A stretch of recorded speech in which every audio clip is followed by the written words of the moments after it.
Hi friends, chow chow recipes எவ்வளவோ பார்த்துருப்பீங்க. நம்ம சௌச்சௌவில் துவையல் எப்படி செய்யறதுன்னு பார்க்க போகிறோம். இதுக்கு தேவையான இன்க்ரீடியன்ஸு சௌச்சௌ ஒன்று நான் தோல் சீவிட்டு கட் பண்ணி வச்சுருக்கேன். புளி நெல்லிக்காய் சைஸு, 4 காஞ்ச மிளகா, 2 ஸ்பூன் உளுத்தம்பருப்பு, ஒரு கைப்பிடி கொத்தமல்லி தழை, கொஞ்சமாக கருவேப்பிலை. ஃபஸ்ட்டு நம்ம வானலில் எண்ணெய் ஊற்றி சௌச்சௌ நல்லா வதக்கிக்கணும். சௌச்சௌ கிளாஸ் பதத்துக்கு வதக்கிக்கணும். நம்ம அது பச்சை வாசனை அப்போ தான் போகும்.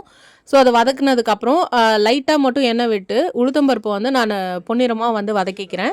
அது கூடவே காஞ்ச மிளகாவும் போட்டு வதக்கிக்கிறேன். அதுக்கப்புறம் இதை எடுத்து வச்சுட்டு நம்ம கருவேப்பிலையும் கொத்தமல்லி தழையும் ஒன்றா போட்டு நம்ம நல்லா வதக்கிக்கணும். புளி எப்பயுமே நீங்கள் எடுக்கும்போது டேரெக்டாக ஆட் பண்ணாதீங்க. தண்ணியில் கொஞ்சம் அதை நல்லா கழுவிட்டு அதில் இருக்க ஓடு மண்ணெல்லாம் வடிகட்டி எடுத்துட்டு அதுக்கப்புறம் ஆட் பண்ணிக்கோங்க. இது எல்லாத்தையுமே நான் ஆற வச்சு உப்பு தேவையான அளவுக்கு சேர்த்து நான் நல்லா அரைச்சிக்கிறேன். இப்போ வானலில் எண்ணெய் ஊற்றி கடுகு தாளிச்சிட்டு நம்ம துவையில இதில் ஆட் பண்ணி நல்லா ஒரு 3 நிமிஷம் வரைக்கும் நல்லா வதக்கிக்கணும். இது ரூம் டெம்பரேச்சரில் 2 நாள் வரைக்கும் நல்லாயிருக்கும். இது நம்ம சாதத்தில் சப்பாத்தி தோசைக்கெலாம் தொட்டு சாப்பிட்லாம் நல்லாயிருக்கும். ட்ரை பண்ணி பாருங்கள். தேங்க்ஸ் ஃபார் வாட்சிங்.